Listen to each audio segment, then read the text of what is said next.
Hi everyone. My name is Jerry Wise, and today I want to talk about narcissistic parents and things they don't know how to do. I've been working with individuals, couples, and families for 45 years or more and have seen so many things, many families who are dysfunctional, narcissistic, and I've worked for those who've wanted to get their family of origin out of them so that they can be their true selves. So what are the things that narcissistic parents don't know how to do? They don't know how to handle criticism constructively. They cannot do that. That is not something a narcissist is able to do. They also cannot support their children's independence. Enmeshment is the name of the game in a narcissistic home. And again, I know many people say, oh, well, we were very distant in our family. They never took any notion of us. They never even paid attention to us, which I understand there can be some felt distance, separation going on in the family. But oftentimes that's because there's too much emotional enmeshment, intertwinement. Not closeness in the sense of healthy closeness, but an overlapping of emotional life between people in the family. And in narcissistic homes, that's there. If my narcissist parent never talks to me, but I've had bad run-ins with them, and now we just don't talk and don't communicate, it doesn't mean I'm no longer enmeshed. It's just now I have this anxious attachment, we can say that, very unhealthy, anxious attachment that I can't get rid of. And so there's still that enmeshment that's going on. And so a narcissistic parent can't tolerate their children's independence, autonomy, self-differentiation, which is what I teach. They also cannot engage in self-reflection. If you've noticed that, when we try to battle against that by trying to change them or trying to convince them or try to argue with them so that they will engage in self-reflection. And I think many of you who've had narcissistic parents know what the result, how the results end. The results are not good. They don't engage in that self-reflection. They engage in the you reflection. They're focused on you, not on them. Narcissistic parents don't know how to give or provide unconditional love. Unconditional love is love that's not asking for something back. Unconditional love is an emotional experience that comes when you have a healthy brain, a healthy personality, and maybe have grown up in an environment in which there was this thing called unconditional love. Probably your parents did not experience that, did not grow up with that, so they have very little experience or knowledge to provide unconditional love for us as the kids. Narcissistic parents cannot empathize with others. They don't have that gene. Their brain doesn't fire with that empathetic gene. It's so difficult and so painful when they just can't understand or feel into your situation. Now that's interesting because I said, we're overly emotionally attached, but yet they can't feel into our situation. That's the craziness of it. Our emotionality is enmeshed, and we have this anxious attachment, an unhealthy anxious attachment, and yet they cannot feel into your situation. Because what happens is when we're empathetic with other people, we then, out of ourselves, feel into their situation. When we're like this, there's nothing to feel into. You don't exist. We're the same emotionally. So what is my empathy going to do? Where's my empathy going to land here? Here, at least it can land here on the other person. And I can feel into their situation. But when we're already enmeshed or codependent or whatever words you want to use for emotional enmeshment, you can't empathize and they can't empathize because they don't have enough separation or distance to do that. And their personality disorder doesn't allow them to. Narcissistic parents cannot acknowledge their own mistakes. And again, they are so shame-based, insecure, though some would say they're toxically over-secure. There's studies that talk about narcissists in different ways. And I think there may even be different ways people are narcissists, but still come out as narcissists. And we don't have all the science that tells us everything. Is it nurture?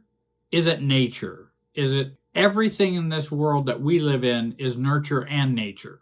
It always is, because it's a whole. Now, is it much more nature, biological, biochemical, or is it environment or nature? And we're still going through those battles, and we'll continue to go through those battles. So I like to keep open that probably both, but they cannot acknowledge their own mistakes. And I would tend to think it would kick in too much shame for them. They would have to do a lot more shame shedding onto other people to acknowledge any kind of mistakes. Or if they acknowledge the mistakes, it's only for the appearances. If they apologize, it's only for the appearance. It's only for maintaining an image. It's not because they're actually taking responsibility for their own mistakes. They don't know how to respect boundaries. They probably didn't grow up with many boundaries, and probably for generations the family had trouble with boundaries. And so they also, in their own disorder, cannot acknowledge or respect boundaries. Because if I acknowledge or respect your boundaries, I'm not in control of you, and I feel I'm not in control of me. So I need to not respect your boundaries so I can be in control of you, so that I can feel in control and in control of me. That's kind of a logical process for a narcissist. I'm not saying they're thinking that through. I'm just saying that would be a logical way a narcissist would process that unconsciously. They do not know how to celebrate their children's successes as separate from their own.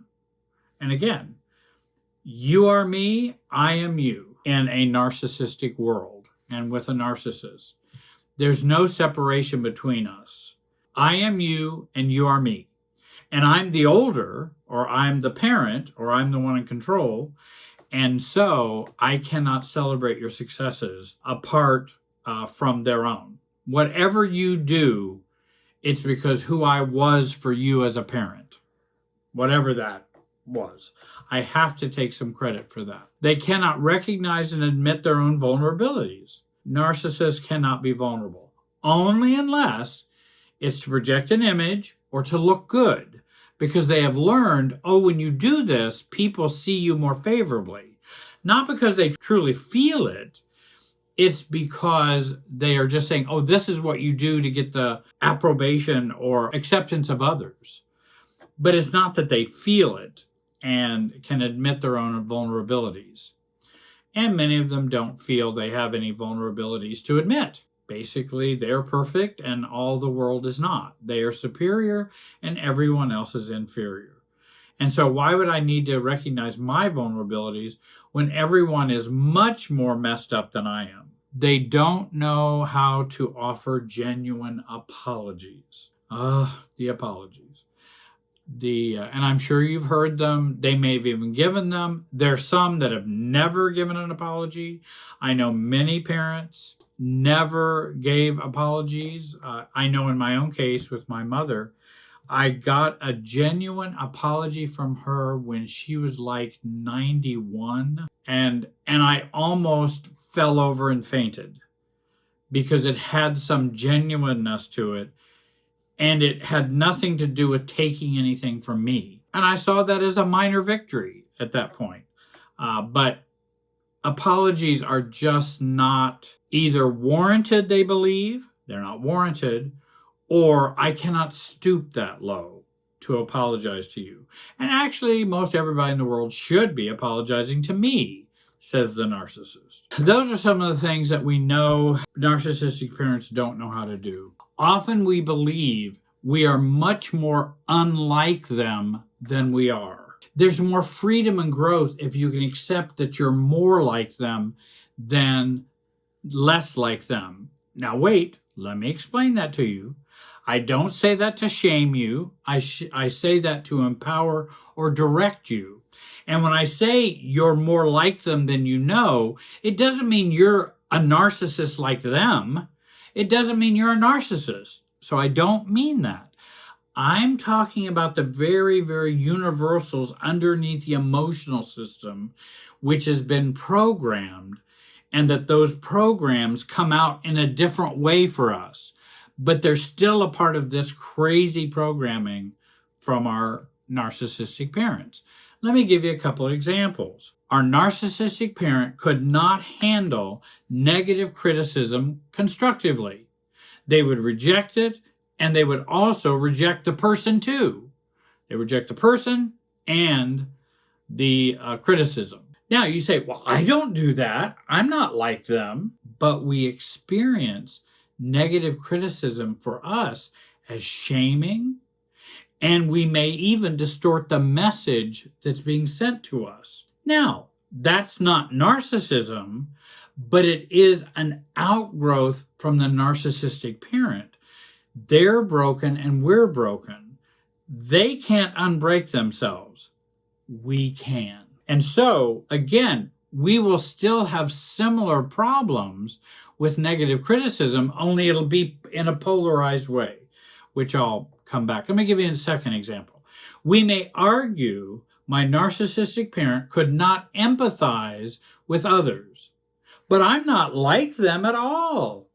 I empathize with others. You may be unlike them in their expression of the non-empathy, meaning you are empathetic, they are not. But you may express a problem with empathy by being over empathetic or polarized with the narcissistic parent. They're over here, no empathy, then we're all the way over here, toxic and over empathizing. Both are problems with intimacy. The one is narcissism, the other is the polar opposite. And what we want to do is grow into neither. We want to grow into the 90-degree mark, not the 180, not the 0. And people don't realize how they're 180ing it. You're being 180, but you're saying, I'm not like them at all. No, you just have toxic empathy for everybody, anything, everywhere. That's still a problem, and it comes from this narcissistic past. Doesn't make you a narcissist, but it makes us unwell. It makes us wounded. It makes us hurt. For example, a narcissistic parent have too much self-regard. We may polarize it and have too little self-regard. They may never apologize. We may always apologize for things we didn't even do. So you understand how we're more like them than we realize, though not in its expression, but in its struggle and basic problem. We are more like them. And the goal is to become detached and become us, rather than like them or anti them. Either of those are not recovered. Recovery and healing comes from when we become us. I've got a program if you want to learn a healthy balance you were never taught, like I was just describing. Road to Self is a program you don't want to miss. You are going to find more healing and help from that than you may have found from many, many things. I've had a couple of people reach out to me lately and said they're doing the program for the second time and gaining even more than when they did it the first time. And I would say in my life, that was my experience as well. I could read a book a year ago. It was full of wonderful insights based on family systems. And then I'd read it a year later and go, oh my gosh, there's so much more to that than I even realized. Because it will help you based on where you are. And the more you self-differentiate, the more you learn and the more you experience. You can learn to be your true self, versus a polarized self. And I really recommend you take a look at that. It's listed below in the description. Road to Self. We want to help you get the family of origin out of you and for you to become the real you. Please subscribe, comment on this video. I hope you'll like it. And thanks for watching. Have a great day and be wise.